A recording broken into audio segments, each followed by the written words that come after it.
కొన్ని YouTube ఛానళ్లు views కోసం హద్దు మీరుతున్నాయని బీఆర్ఎస్ వర్కింగ్ ప్రెసిడెంట్ కేటీఆర్ విమర్శించారు. ఎలాంటి ఆధారాలు లేకపోయినా తప్పుడు వార్తలని పోస్టు చేస్తున్నాయని మండిపడ్డారు.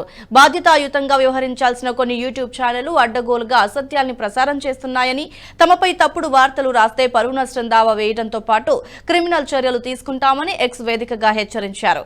గతంలో మాపై అసత్య ప్రచారాలను, అవాస్తవాలను ప్రసారం చేసిన, ప్రచురించిన మీడియా సంస్థపై కూడా న్యాయపరమైన చర్యలు ప్రారంభించామని తెలిపారు. ఫేక్ న్యూస్ ప్రసారం చేస్తున్న యూట్యూబ్ ఛానళ్లను నిషేధించాలని, యూట్యూబ్ కి అధికారికంగా ఫిర్యాదు చేస్తామని వెల్లడించారు.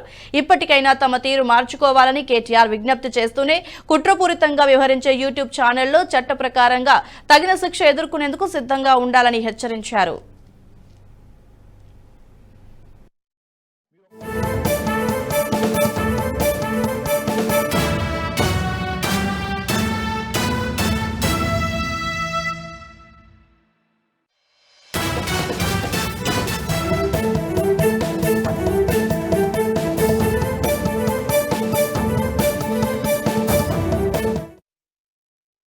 ఈ వీడియో మీకు నచ్చినట్టయితే లైక్ చేయండి, 10 మందికి షేర్ చేయండి. అలాగే కామెంట్ల రూపంలో మీ అభిప్రాయాలను మాతో పంచుకోండి. Nationalist hub group of channels ను సబ్స్క్రైబ్ చేసుకుని తెలుగునాట జాతీయవాద జర్నలిజాన్ని ప్రోత్సహించండి. ఈ వీడియో కింద ఉన్న బెల్ ఐకాన్ పై క్లిక్ చేయడం మర్చిపోవద్దు.